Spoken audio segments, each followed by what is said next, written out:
আসসালামু আলাইকুম। আজ আমি আপনাদের সাথে একটা গুরুত্বপূর্ণ বিষয় নিয়ে কথা বলবো।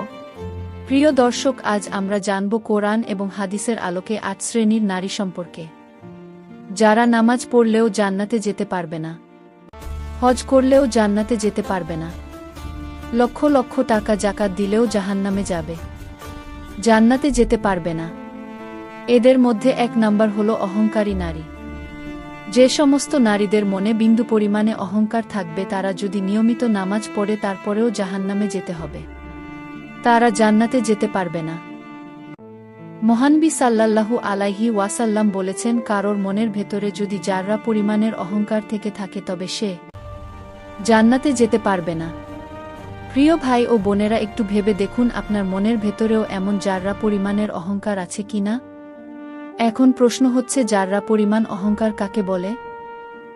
প্রিয় দর্শক, আপনারা হয়তো দেখেছেন দিনের বেলায় জানালার ফাঁকা দিয়ে যখন সূর্যের আলো ঘরের ভেতরে প্রবেশ করে অথবা রাতে টর্চ লাইটের আলো জ্বালানো হয়, তখন সেই আলোর ভেতরে অসংখ্য ছোট ছোট ধূলিকণা বাতাসে ভাসতে দেখা যায়, যা শুধুমাত্র সূর্যের আলো পড়লেই দেখা যায় অথবা রাতে টর্চলাইটের আলো দেখা যায় খালি চোখে। এই অতি ক্ষুদ্র ছোট ধূলিকণাকে যাররা বলা হয়। এই অতি ক্ষুদ্র ক্ষুদ্র ধূলিকণার পরিমাণ অহংকার যদি কারো মনের ভেতরে থেকে থাকে, তবেও সে জান্নাতে প্রবেশ করতে পারবে না, জাহান্নামে যেতে হবে।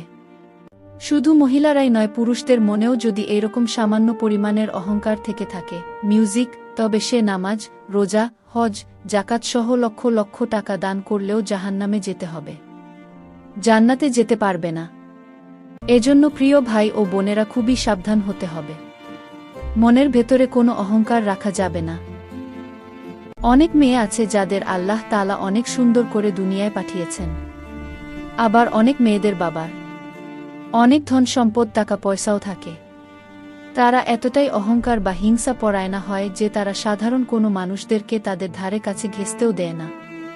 প্রিয় বোনেরা আমার, আপনার মনের মাঝেও যদি এমন হিংসা থেকে থাকে, তবে আপনি জেনে রাখুন, মৃত্যুর পরে আপনার জন্য পরকালে ভয়ানক যন্ত্রণাদায়ক শাস্তি অপেক্ষা করছে। ২ নম্বর হল, যে নারীরা খোঁটা দেয় তারা জাহান্নামে যাবে। মেয়েদের মধ্যে এই খোঁটা দেওয়ার বদভ্যাসটা সবথেকে বেশি লক্ষ্য করা যায়। শুধু মেয়েদের ভেতরেই নয়, অনেক পুরুষের মাঝেও এই ধরনের খোঁটা দেওয়ার প্রবণতা দেখা যায়। এই বিষয়ে মহানবী সাল্লাল্লাহু আলাইহি ওয়াসাল্লাম বলেছেন, আমার অনেক উম্মতের মধ্যে খোঁটা দেওয়ার বদ অভ্যাস রয়েছে। এই খোঁটা দেওয়ার কারণে তাদেরকে জাহান্নামে যেতে হবে। এজন্য প্রিয় ভাই ও বোনেরা, খুবই সাবধান হতে হবে। কারোর উপকার করে কোনো অবস্থাতেই খোঁটা দেওয়া যাবে না। এমনও অনেক মানুষ আছে যারা ১০০ বছর আগে একটা উপকার করে ১০০ বছর পরে এসে বলে, আমি না তোমার উপকার করেছিলাম, তুমি আমার উপকারের কথা ভুলে গেলে। প্রিয় ভাই ও বোনেরা, কেউ যদি কারোর উপকার করে থাকে, তবে মহান আল্লাহ তাআলা তো ঠিকই জানেন। মহান আল্লাহ তাআলা এই উপকারের বিনিময়ে অসীম নেকি দান করবেন। কিন্তু এই কথা বারবার সেই ব্যক্তিকে মনে করিয়ে দিয়ে ছোট করার কি দরকার আছে? এমনটা যদি করা হয়, তবে নেকি বা সোয়াবের পরিবর্তে পাপী হতে হবে এবং এর জন্য পরকালে কঠিন শাস্তির সম্মুখীন হতে হবে। ৩ নম্বরে জাহান্নামে যাবে ওইসব নারীগণ যারা কথায় কথায় নিজের স্বামীদেরকে কষ্ট দেয়া। মহানবী সাল্লাল্লাহু আলাইহি ওয়াসাল্লাম বলেছেন, এমন অনেক নারী রয়েছে যারা কথায় কথায় নিজের জবানের দ্বারা স্বামীকে কষ্ট দেয়া, নিজের কাজের দ্বারা স্বামীকে কষ্ট দেয়, নিজের ব্যবহারের দ্বারা স্বামীকে কষ্ট দেয়া। মহানবী সাল্লাল্লাহু আলাইহি ওয়াসাল্লাম বলেছেন, আমি জাহান্নামের ভেতরে অনেক নারীদেরকে দেখেছি মিউজিক, যাদের জিভার ভেতরে বর্শি লাগিয়ে ঝুলিয়ে রাখা হয়েছে। আমি জিব্রাইল আলাইহিস সালামকে জিজ্ঞাসা করলাম, হে জিব্রাইল ভাই, জাহান্নামের ভেতরে এই নারীদেরকে কেন এত নির্মমভাবে কষ্ট দেওয়া হচ্ছে? জিব্রাইল আলাইহিস সালাম বললেন, ইয়া রাসূলুল্লাহ সাল্লাল্লাহু আলাইহি ওয়াসাল্লাম, এই মহিলারা তাদের জিভা দ্বারা নিজের স্বামীদেরকে কষ্ট দিত, তাই তাদের এই করুণ পরিণতি হয়েছে। প্রিয় বোনেরা, আমার স্বামীদেরকে কখনো কষ্ট দিবেন না। মহান আল্লাহ তাআলা স্বামী স্ত্রীদেরকে বানিয়েছেন একে অপরকে মিউজিক ভালোবাসার জন্য, কষ্ট দেওয়ার জন্য নয়। নারীরা যেমন নিজের স্বামীদেরকে কষ্ট দেবে না, ঠিক তেমনিভাবেই স্বামীরাও তার নিজের স্ত্রীদেরকে কষ্ট দেওয়া যাবে না। এ বিষয়ে মহানবী সাল্লাল্লাহু আলাইহি ওয়াসাল্লাম বলেছেন, তোমাদের মধ্যে ওই ব্যক্তি সবথেকে ভালো যার স্ত্রী তাকে ভালো বলে, এবং তোমাদের মধ্যে ওই নারী সবথেকে ভালো যার স্বামী তাকে ভালো বলে। যে স্ত্রী তার স্বামীর উপরে খুশি থাকে মহান আল্লাহ তাআলা তার উপরে খুশি থাকেন। আর যে স্বামী তার স্ত্রীর উপরে খুশি থাকে মহান আল্লাহ তাআলা তার উপরেও খুশি থাকেন।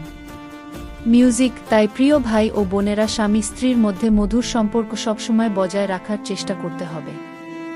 এতে করে দুনিয়া এবং আখিরাতে উভয় জীবনেই সুখী হওয়া যাবে। 4 নম্বরে যে সমস্ত নারীরা জাহান্নামে যাবে তারা হলো যারা সৌন্দর্য বৃদ্ধির জন্য নিজেদের ভ্রু প্লাক করে থাকে।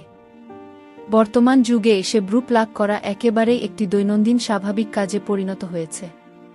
কিন্তু এই ভ্রুপ্লাক অনেক বড় গুনাহের কাজ। যে মহিলারা ভ্রুপ্লাক করে এবং যাকে দিয়ে ভ্রুপ্লাক করানো হয়, এ দুজনকে মহানবী সাল্লাল্লাহু আলাইহি ওয়াসাল্লাম লানত করেছেন। ভ্রুপ্লাকের বিষয়টা সাধারণ মনে হলেও এর কারণে জাহান্নামে যেতে হবে। 5 নম্বরে যে সমস্ত নারীরা হতে হবে তাদেরকে অনন্তকালের জন্য জাহান্নামে যেতে হবে। 6 নম্বরে যেসব নারীরা মাথায় পর চুল লাগায়, অর্থাৎ নকল চুল লাগায় এবং মাথার চুল উটের ঝুঁটির মতো করে উঁচু করে বেঁধে রাখে এবং রাস্তা দিয়ে হাঁটে বা অন্যদের আকৃষ্ট করে, নিজেরাও অন্যদের প্রতি আকৃষ্ট হয়, এইসব মেয়েরা মৃত্যুর পর জাহান্নামে যাবে। শুধু তাই নয়, এদের সম্পর্কে মহানবী সাল্লাল্লাহু আলাইহি ওয়াসাল্লাম বলেছেন, শেষ জামানার নারীরা এমনভাবে পোশাক পরবে মনে হবে তারা উলঙ্গ অবস্থায় আছে, অর্থাৎ শরীরের সমস্ত অঙ্গ পতঙ্গের আকৃতি বোঝা যাবে। এরা জান্নাতে যাওয়া তো দূরের কথা, জান্নাতের সুখ ঘ্রাণও পাবে না। যদিও জান্নাতের সুঘ্রাণ 500 বছরের দূরত্বের রাস্তার দূরত্ব থেকে পাওয়া যায়। প্রিয় দিনী ভাই ও বোনেরা, একটু চিন্তা করে দেখুন কতটা মন্দভাগ্য হবে তাদের যারা জান্নাতের সুঘ্রাণ পর্যন্ত পাবে না। প্রিয় বোনেরা, মহান আল্লাহ তাআলা আপনাকে যতটা সুন্দর করে দুনিয়ায় পাঠিয়েছেন সেটাই যথেষ্ট। নিজেরা নিজেদের সৌন্দর্য বৃদ্ধি করতে গিয়ে অযথা জাহান্নামী হবেন না, না হলে মৃত্যুর পরে আফসোসের কোনো সীমা থাকবে না। 7 নম্বরে যে সমস্ত মহিলারা অকারণে স্বামীর কাছে তালাক চায় তারা জান্নাতে যেতে পারবে না। অনেক মেয়ে আছে যারা কথায় কথায় স্বামীর কাছে তালাক চায়, কিছু হলেই কারণে অকারণে তালাক চায়। সংসার জীবনে সবসময় নিজের মনের মতন অনেক কিছু নাও হতে পারে, এজন্য মাঝে মধ্যে স্বামী স্ত্রীর মধ্যে ঝগড়া ফাসাদ লাগতেই পারে। কিন্তু এজন্য স্বামীর কাছে কথায় কথায় তালাক চাওয়া যাবে না।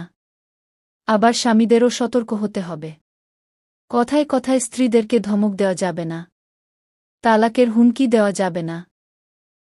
স্বামী স্ত্রীর সাথে অশান্তি হলে শয়তান সবথেকে বেশি খুশি হয়, আর স্বামী স্ত্রীর মধ্যে সুসম্পর্ক থাকলে মহান আল্লাহ তাআলা সবথেকে খুশি হন।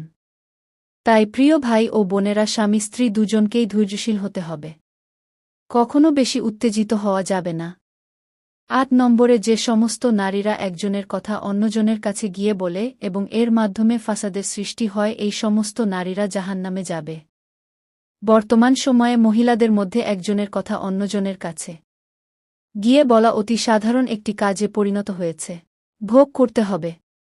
শুধু তাই নয়, যে ব্যক্তির কথা অন্যের কাছে বলা হয় সেই ব্যক্তি যদি নিজে মাফ না করে তাহলে মহান আল্লাহ তাআলাও তাকে মাফ করবেন না। প্রিয় দিনী ভাই ও বোনেরা, মহান আল্লাহ তাআলা আমাদেরকে দুনিয়ায় পাঠিয়েছেন দুনিয়ায় ভালো কাজ করে আল্লাহ এবং রাসূলের দেখানো পথে নিজেদের জীবন পরিচালনা করে আখিরাতের জীবনকে সুন্দর করার জন্য।